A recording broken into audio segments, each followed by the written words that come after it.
প্রিয় দর্শক, ৯ এপ্রিল শুরু হওয়া ৪ দিন ব্যাপী চলেছে ঢাকায় বাংলাদেশ ইনভেস্টমেন্ট সামিট 2025। ৯ তারিখ থেকে শুরু হয়ে ৪ দিন চলেছে এবং শেষ হয়েছে ইনভেস্টমেন্ট সামিট বা বিনিয়োগ সম্মেলন। তো আমরা সবাই দেখেছি, আর কিছু ফলাফল আমরা ইতিমধ্যে সেই সম্মেলনের পেতে শুরু করেছি।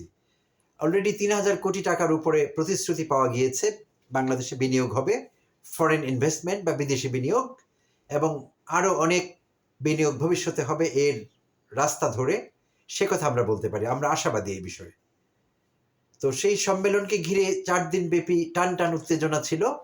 সারা বাংলাদেশে এটি একটি সেন্সেশন বা চাঞ্চল্য সৃষ্টি করতে পেরেছিল, অন্তত আশাবাদী মানুষের কাছে। আমি সেটি মনে করি। তো যাই হোক, সম্মেলন শেষ হয়েছে, আর এই সম্মেলন চলাকালীন সাইড লাইনে অনেক কিছু হয়েছে, ছোট বড় অনেক ঘটনা আমাদের নজর কেড়েছে। তো এর মধ্যে একটি ছোট্ট বিষয় অনেকেরই নজর কেড়েছে নিশ্চয়ই। আমাদের অন্তর্বর্তীকালীন সরকারের প্রধান উপদেষ্টা অধ্যাপক ডক্টর মোহাম্মদ ইউনূস সম্মেলনের প্রথম দিন বক্তব্য রাখবার সময় দুবার আবেগপ্রবণ হয়ে পড়েছিলেন। ১৯৭১ সনের আমাদের মুক্তিযুদ্ধের ইতিহাস বর্ণনা করবার সময়, আর সেটিকে বর্ণনা বলা ঠিক হবে না, প্রসঙ্গক্রমে তিনি রেফার করেছিলেন ৭১কে এবং ৭৪কে, ১৯৭৪ সনকেও তিনি রেফার করেছিলেন দুর্ভিক্ষের বছর হিসেবে। সে বছর বাংলাদেশে বিশাল দুর্ভিক্ষ হয়েছিল, প্রায় ১৫ লক্ষ লোক মারা গিয়েছিলেন সেই দুর্ভিক্ষে, দুঃখজনকভাবে। তো অধ্যাপক ইউনূস সেই বিষয়ে কথা বলতে গিয়ে আবেগপ্রবণ হয়ে পড়েন। এক পর্যায়ে তার কণ্ঠ রুদ্ধ হয়ে আসে, তাকে কান্না করতে দেখা যায়। তিনি ফুপিয়ে কাঁদছিলেন। এবং দর্শক, আপনারা নিশ্চয়ই লক্ষ্য করেছেন, দর্শকদের মধ্যেও কিন্তু এবং উপস্থিত যারা আমাদের বিনিয়োগ করতে বাংলাদেশে এসেছিলেন, এমনকি বিদেশি লোকদের চোখে পর্যন্ত কান্না দেখা গিয়েছে কারো কারো মধ্যে। আর এইটি স্বাভাবিক। আবেগপ্রবণ সংবেদনশীল মানুষ, অন্য লোকেরা যখন কোনো কারণে আবেগপ্রবণ হন, তাদের সঙ্গে তারা রেসিপ্রোকেট করেন এবং রিয়্যাক্ট করেন, এটি স্বাভাবিক। আর সেটি ঘটেছিল। তো অধ্যাপক ইউনূস আবেগপ্রবণ হয়েছেন, এটি নিয়ে কি কথা? কথা তো ওখানেই শেষ। আমি কেন এটি নিয়ে কথা বলছি? তো কথা বলবার বিশেষ কারণ আছে। অনেকদিন থেকে লক্ষ্য করছি অন্তর্বর্তীকালীন সরকারকে এবং বিশেষভাবে অধ্যাপক ইউনূসকে টার্গেট করা হচ্ছে ছোট করবার জন্য, রাষ্ট্রকে অস্থিতিশীল দেখাবার জন্য, সরকারকে অস্থিতিশীল দেখাবার জন্য, আর ব্যক্তিগতভাবে অধ্যাপক ইউনূসকে বিতর্কিত দেখাবার জন্য কিংবা অযোগ্য দেখাবার জন্য কিছু লোক উঠে পড়ে লেগেছে। তো আমরা কিন্তু এই পরিস্থিতিতে মুখ বন্ধ করে রাখতে পারি না, করবও না আমরা সেটি। আমার এটি এখন মিশনই হয়ে গিয়েছে। আমি এই ধান্দাবাজ বিশেষ এজেন্ডা বাস্তবায়ন করবার জন্য কোনো মহলের, কোনো দলের যারা কাজ করছেন, আমাদের সরকারকে অস্থিতিশীল করবার চেষ্টা করছেন, অধ্যাপক ইউনূসকে ছোট করবার চেষ্টা করছেন, তাদের বিরুদ্ধে আমরা কথা বলবো এবং তাদেরকে এক্সপোজ করব, তাদের চেহারা খুলে দিব পাবলিকের সামনে। তারা কারা, তারা সেই যোগ্যতা রাখে কিনা অধ্যাপক ইউনূসের মতো মাপের একজন ব্যক্তির এইভাবে নির্লজ্জ সমালোচনা তারা করতে পারে কিনা, এবং উদ্দেশ্য প্রণোদিতভাবে, অপ্রয়োজনে, অপ্রাসঙ্গিকভাবে তারা এই সমালোচনাগুলো করতে পারে কিনা, সেইটি আমি যৌক্তিকভাবে তুলে ধরবার চেষ্টা করব প্রিয় দর্শক আপনাদের সামনে। আপনারাও বিচার করবেন আমি ঠিক বলছি কিনা। তো প্রথমেই বলি নেই, আমাদের অনেকেরই জানা আছে অধ্যাপক ইউনূস পৃথিবীতে 7 জন ব্যক্তির মধ্যে একজন যারা 3টি বিরল সম্মানের অধিকারী, 3টি বিরল সম্মান পেয়েছেন সারা পৃথিবী থেকে। 2006-তে আমাদের অধ্যাপক ইউনূস নোবেল জয় করেছেন গ্রামীণ ব্যাংকের সঙ্গে যৌথভাবে। তারই ক্রিয়েশন গ্রামীণ ব্যাংক, সেই তার ক্রিয়েশনের সঙ্গে, তার সৃষ্টির সঙ্গে যৌথভাবে 2006-তে তিনি নোবেল পেয়েছিলেন। আর যুক্তরাষ্ট্রের বেসামরিক সম্মানজনক সেই মেডেলগুলো, সেগুলো তিনি পেয়েছিলেন। এর মধ্যে ছিল প্রেসিডেন্সিয়াল মেডেল অফ ফ্রিডম এবং কংগ্রেশনাল গোল্ড মেডেল। এই 2টি মেডেলকে বেসরকারি পর্যায়ে যুক্তরাষ্ট্রের সবচেয়ে সম্মানজনক বা প্রেস্টিজাস মেডেল হিসাবে গণ্য করা হয়। তো অধ্যাপক ইউনূস সেই 2টো মেডেলই পেয়েছেন, সঙ্গে নোবেল প্রাইজ। তো এরকম 3টি সম্মানজনক বা প্রেস্টিজাস মেডেল বা সম্মাননার অধিকারী সারা পৃথিবীতে 7 জন লোক আছেন আমাদের সময়কালের। আর এই 7 জনের মধ্যে অধ্যাপক ইউনূস একজন। তিনি সেই বিরল ব্যক্তি এবং তিনি আমাদের সম্মানিত করেছেন বিশেষ পরিস্থিতিতে বাংলাদেশের রাষ্ট্রীয় ভার নিয়ে অন্তর্বর্তীকালীন সরকারের প্রধান হতে রাজি হয়ে তিনি আমাদের গৌরবান্বিত করেছেন আমরা মনে করি। হ্যাঁ, অনেকের সেটি ভালো লাগছে না। যারা হাসিনার বয়ানে বিশ্বাস করতেন যে অধ্যাপক ইউনূস সুদখোর, রক্তচোষা এবং দেশকে ভালোবাসেন না, এইসব বয়ান হাসিনা মিথ্যেবাদীটা, ডিসপিকেবল হাসিনাটা সারাক্ষণ সারা বছর তাকে প্রতিদ্বন্দ্বী বানিয়ে, প্রতিপক্ষ বানিয়ে, কারণ হাসিনার খায়েশ ছিল হাসিনাও একটি নোবেল প্রাইজ পাবেন, সেই খায়েশ পূরণ হয়নি। তাই অধ্যাপক ইউনূসকে তিনি ঈর্ষা করতেন, এটি একটি বাচ্চা ওই দেশের জানেন। তো হাসিনার সেই মিথ্যে বয়ান, কিছু আওয়ামী লেসপেন্সার যারা এখন সাংবাদিক বলছে নিজেদেরকে, যারা এখন ইউটিউবের হোস্ট হয়েছে, ফাউন্ডার হয়েছে, কথা বলছে সারাক্ষণ, টক শোতে কথা বলছে, এরকম কিছু লেসপেন্সার আর কিছু নির্বোধ, সবাই ধান্দাবাজ হাসিনাকে সমর্থন করা সেরকম না বিষয়টি। কিছু আছে ধান্দাবাজ লেসপেন্সার আর কিছু আছে নির্বোধ, তারা স্টকহোম সিন্ড্রোমে ভুগছেন। পৃথিবীর সব দেশে সমস্ত ডেসপিকেবল স্বৈরাচারী শাসকগুলো যারা গণহত্যা করেছে, যারা দেশের মানুষকে শোষণ করেছে, হত্যা করেছে, গুম করেছে, লুটপাট করেছে বছরের পর বছর, সেই সব শাসকদেরও আমরা দেখেছি লক্ষ লক্ষ ভক্ত থাকতে। সেই সব শাসকদের পতন হওয়ার পরও তাদের ভক্তরা বুক চাপড়ে কেঁদেছে তাদের সেই প্রিয় নেতা নেত্রীর জন্য, তাদের সেই নায়ক নায়িকার জন্য। তো বাংলাদেশেও এটি স্বাভাবিক, কিছু লোক স্টকহোম সিন্ড্রোমে ভুগবে। এটি একটি সাইকোলজিক্যাল ডিসঅর্ডার, মনস্তাত্ত্বিক বিভ্রাট। কাউন্সিলিং হলে এটি ঠিক হয়ে যেতে পারে, ক্লিনিক্যাল সাইকোলজিস্টের কাছে গেলে 2-1টা সেশন করলে এই অসুখ ভালো হয়ে যেতে পারে। এটি দুরারোগ্য ব্যাধি না, আরোগ্যযোগ্য একটি ব্যাধি। তো এরকম অনেকেই আছে। তো একমাত্র তারা ছাড়া অধ্যাপক ইউনূসকে অ্যাপ্রিসিয়েট করে না এমন কেউ থাকতে পারে না।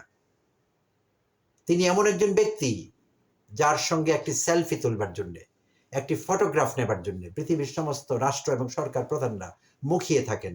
ক্রীড়াঙ্গন এবং সাংস্কৃতিক অঙ্গনের, চলচ্চিত্র অঙ্গনের স্টাররা, মেগা স্টাররা মুখিয়ে থাকেন কখন অধ্যাপক ইউনূসের সঙ্গে একটি ছবি তুলবেন, তুলে তারা ধন্য হন। আর আমরা আমাদের এই আওয়ামী লেসপেন্সাররা, এই ধান্দাবাজেরা, এই প্রতারকেরা যারা লাইকের ব্যবসা করবার জন্যে, কমেন্টের ব্যবসা করবার জন্যে, তারা এই অধ্যাপক ইউনূসকে ছোট করবার প্রাণান্তকর চেষ্টা জারি রেখেছে এবং করেই যাচ্ছে। তো দুটো ভিডিওর থাম্বনেইলে আমার চোখ আটকে গেছে প্রিয় দর্শক, এই প্রসঙ্গে, অধ্যাপক ইউনূসের কান্না প্রসঙ্গে বলছি। এর একটি হলো গোলাম মাওলা ওরফে গোলাম ময়লা। মাফ করবেন দর্শক, আমি বলিনি, তার একটি উপাধি হয়েছে এখন গোলাম ময়লা, লোকেরা তাকে গোলাম ময়লা বলছে। তো সেই গোলাম মাওলা ওরফে গোলাম ময়লা, তার একটি ভিডিওর থাম্বনেইল, বিনিয়োগ সম্মেলনে ডক্টর ইউনূসের কান্না। তিনি কি আবেগে কেঁদেছেন নাকি ভয়ে কিংবা অনুশোচনায়, তিনি কি কিছু টের পেয়েছেন? এই সেই পোল্ট্রিবাজ গোলাম মাওলা। তার রাজনৈতিক পোল্ট্রিবাজির কথা আপনাদের জানা আছে দর্শক। মারামারিতেও বিশেষ দক্ষ, মার্শাল আর্টে ব্ল্যাক বেল্ট আছে কিনা আমি জানি না। ইন্ডিপেন্ডেন্ট টিভির সাংবাদিকদের, ফটো জার্নালিস্টদের মারতে পেরেছিলেন খুব দক্ষতার সঙ্গে, এবং মারামারি করে জেলেও গিয়েছিলেন একটা পর্যায়ে। তো সেই গোলাম মাওলা তিনি বলছেন অধ্যাপক ইউনূস কেন কাঁদলেন। তিনি তার কান্নার জাস্টিফাই করবার চেষ্টা করেছেন, যে বোঝাবার চেষ্টা করেছেন যে কান্নাটি ঠিক ছিল না, এই ছিল তার জাস্টিফিকেশন কান্নার বিরুদ্ধে, এবং এটি তার কাছে খুব অস্বাভাবিক ঠেকেছে। তিনি বলছেন যে তিনি অতীতে কখনো কাঁদেননি, তাই হঠাৎ করে কেন কাঁদলেন, এর রহস্য কি, এই প্রশ্ন তুলেছেন গোলাম মাওলা। এবং তিনি বলছেন যে ছং ভং ছিটকাদনে, আপনারা জানেন প্রিয় দর্শক, তার ছ ঠিক হয় না। গোলাম মাওলা ছ উচ্চারণ করতে পারেন না, স বলেন, চ ভালো করে উচ্চারণ করতে পারেন না, জ ভালো করে উচ্চারণ করতে পারেন না। তো এই যে উচ্চারণ বিভ্রাট, ধ্বনি বিপর্যয় ঘটছে তার মুহূর্তে মুহূর্তে, সেটা কিছুই তার খেয়াল নেই, ইচ্ছে মতো কথা বলতে বলছিলেন ছং ভং তার ভাষায়। ইউনূস নাকি ছং ভং করছিলেন। তো আমি জানি না প্রিয় দর্শক ছং ভং মানে কি, আপনারা জানলে দয়া করে কমেন্টে জানাবেন। আর বলছিলেন ছিটকাদুনে কোনো শব্দ আছে কিনা আমার জানা নেই, ছিচকাদুনে আছে যদ্দূর জানি। আচ্ছা। আর বলছিলেন আবাল প্রকৃতির লোকেরা নাকি বিনা কারণে কান্নাকাটি করে।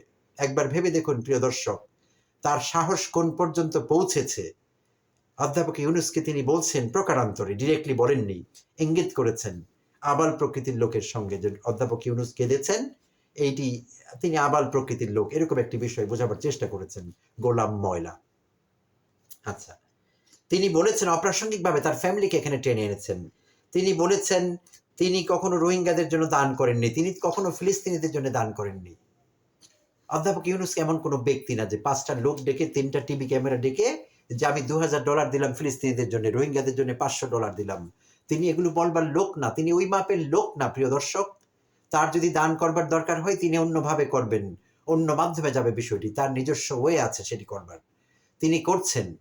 তিনি জনসেবাই করে চলেছেন, আজ পর্যন্ত নিজের জন্য তিনি কিছুই করেননি। তার প্রতিষ্ঠানগুলোর মালিকানা বা প্রফিট তিনি ব্যক্তিগতভাবে উপভোগ করেন না। তার লাইফ স্টাইল অত্যন্ত সহজ সরল, তিনি অত্যন্ত সাধারণ জামা কাপড় পরেন, দর্শক আপনারা দেখেছেন। তো সেই লোকটি কিভাবে দান করবেন, কখন দান করবেন, এটা গোলাম মাওলাকে বলে দান করতে হবে, আমার এমনটি মনে হয়নি। বাট গোলাম মাওলা এটি দাবি করছেন যে এরকম কোনো রেকর্ড নেই, ওনার দান খয়রাতের কোনো রেকর্ড নেই। গোলাম মাওলা আরো বলেছেন তিনি ইদানিং আল্লাহ বিল্লাহ করছেন। বিল্লাটাকে আমি জানি না, আল্লাহ তো বুঝতে পেরেছি। আল্লাহ বিল্লাহ করছেন, টুপি মাথায় দিচ্ছেন, এগুলো নিয়ে সমালোচনা করেছেন। এবং শুধু তাই না, বলেছেন মসজিদে তিনি যান কিনা, তাকে যেতে দেখা গেছে কিনা, বা আল্লাহর বিষয়ে তার কি ভাবনা সেটি জানি না। গোলাম ময়লার কেন সেটি জানতে হবে? এটি অধ্যাপক ইউনূসের ব্যক্তিগত ভাবনা।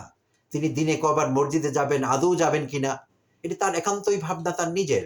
গোলাম ময়লার এটি নিয়ে গবেষণার দরকার ছিল না, তবে দরকার পড়েছে, কারণ এটি টার্গেটেড ক্যারেক্টার অ্যাসোসিনেশন, টার্গেট করে ক্যারেক্টার অ্যাসাসিনেট করা হচ্ছে, এবং এইটি ক্যারেক্টার অ্যাসাসিনেশন বা চরিত্র হননের পর্যায়ে পড়ে, এবং গোলাম মাওলা এই কাজটি করছেন। তাই তিনি এইসব কথা বলেছেন। এমনকি তিনি বলেছেন যে তার অসুস্থ স্ত্রী, তিনি তাকে সেবা করেন।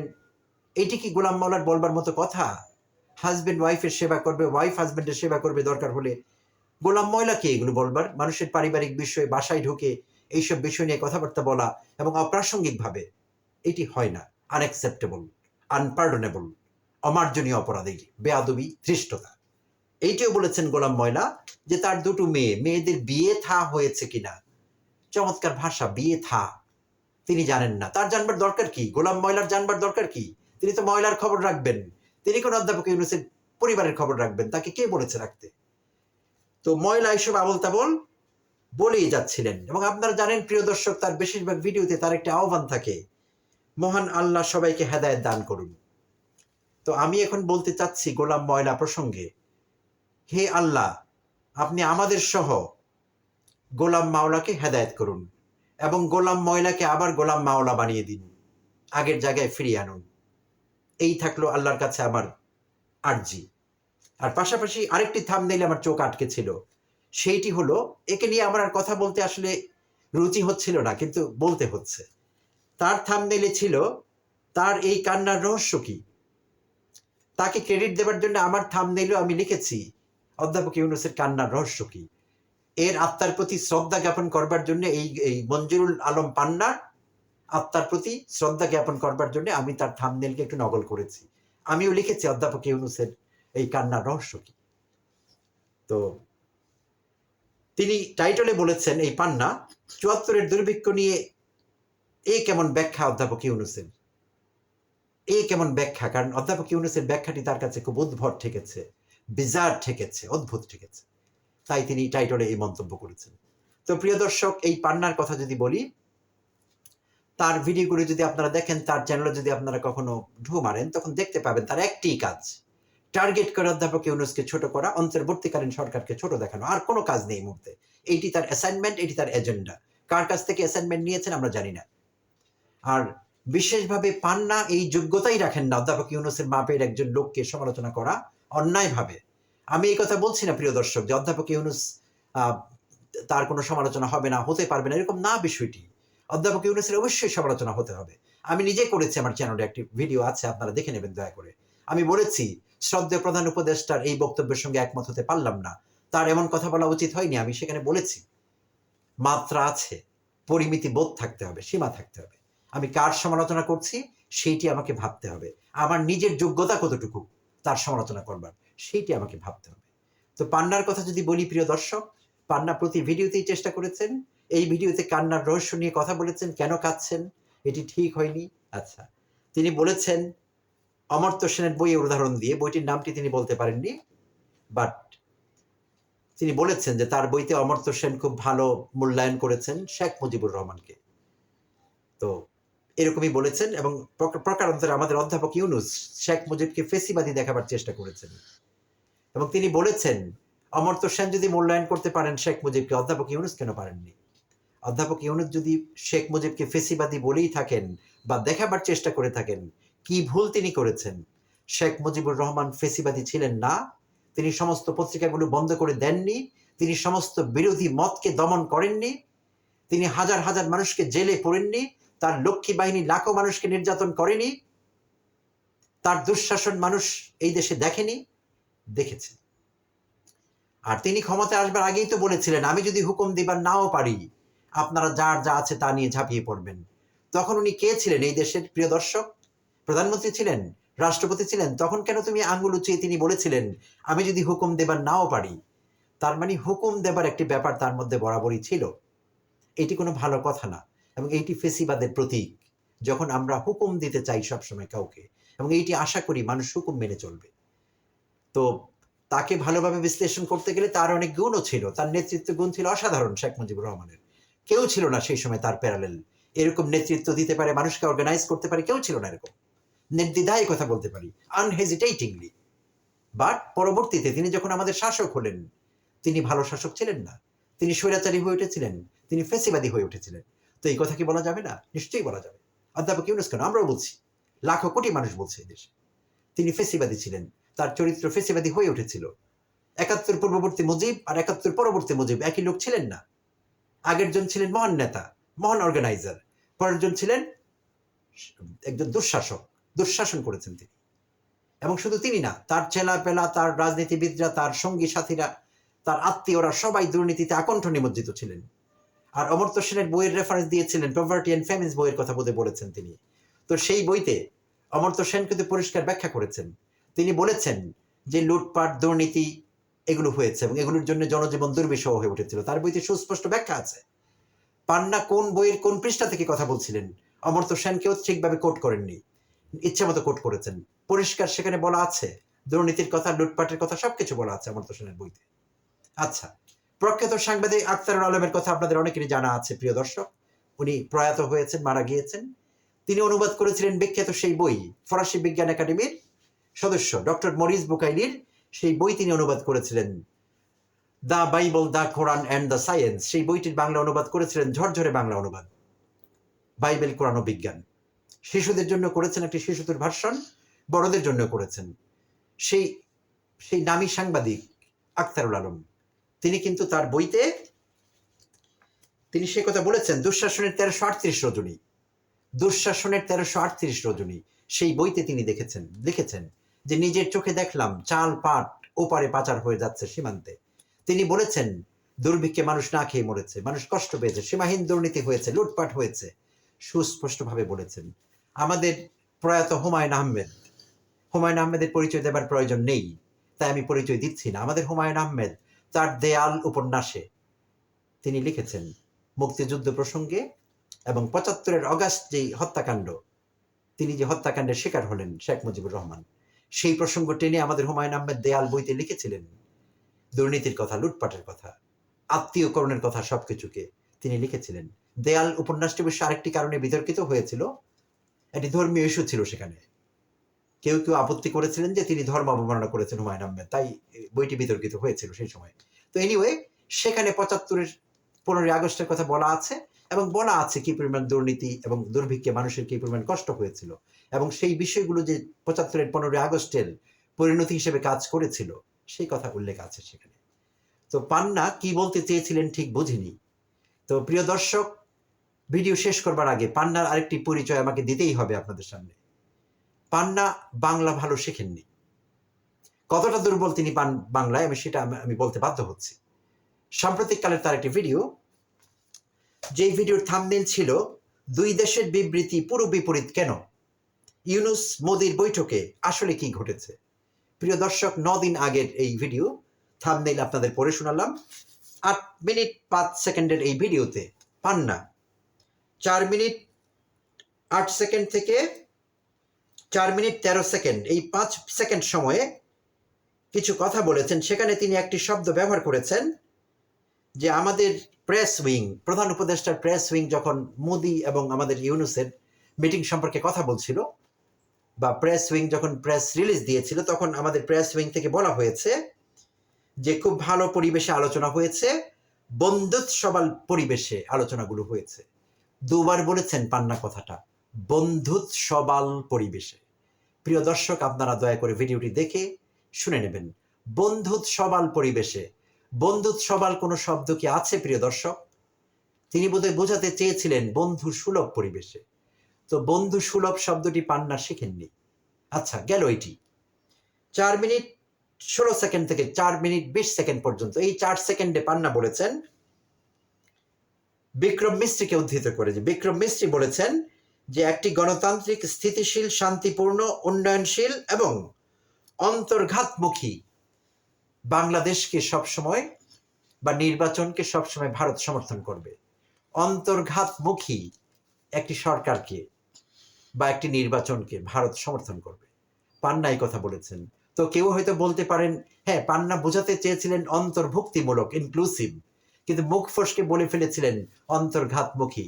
না দর্শক, সুযোগ নেই। পান্না অন্তর্ঘাতমুখী শব্দটির ব্যাখ্যা দিয়েছেন। পান্না বলেছেন যে অন্তর্ঘাতমুখী মানে হলো সবাইকে নিয়ে নির্বাচন কিংবা সরকার চালানো, সরকার গঠন করা। প্রিয় দর্শক, অন্তর্ঘাতমুখী মানে কি সবাইকে নিয়ে? এটার বা ইংরেজি কি ইনক্লুসিভ? অন্তর্ঘাতমূলক বা অন্তর্ঘাতমুখী কথাটির ইংরেজি হলো সাবোটাজ, অর্থাৎ অন্তর থেকে বা ভেতর থেকে কোনো কিছুকে ধ্বংস করবার চেষ্টা করা হয় পারপাসলি, ইন্টেনশনালি, তখন আমরা বলি এটি একটি সাবোটাজ, ইংরেজিতে বলি। বাংলায় বলি অন্তর্ঘাতমূলক কর্মকাণ্ড, অন্তর্ঘাতমুখী কর্মকাণ্ড। তো তিনি অন্তর্ঘাতমুখীর বাংলা করেছেন সবাইকে নিয়ে মিলেমিশে। প্রিয় দর্শক, এই হলেন আমাদের প্রধান আলোচক, বিশিষ্ট বক্তা, বিশ্লেষক মঞ্জুরুল আলম পান্ডা ওরফে পান্না।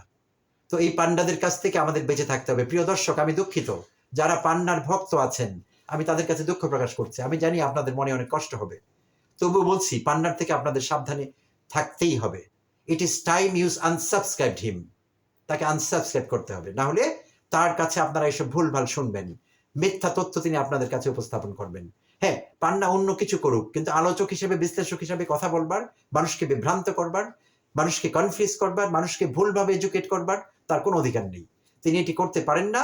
তাই পান্না সম্পর্কে আপনাদের নতুন করে ভাবতে হবে। প্রিয় দর্শক, আগামী দিনে যারাই অন্তর্বর্তীকালীন সরকারকে দুর্বল করবার চেষ্টা করবে, অস্থিতিশীল করবার চেষ্টা করবে, অধ্যাপক ইউনূসকে গঠনমূলক সমালোচনা না করে ব্যক্তিগতভাবে আক্রমণ করবে, আমরা তাদের এক্সপোজ করতেই থাকবো। এটি আপনাদের কাছে আমার প্রতিজ্ঞা এবং কমিটমেন্ট। ধন্যবাদ দর্শক, ভালো থাকবেন।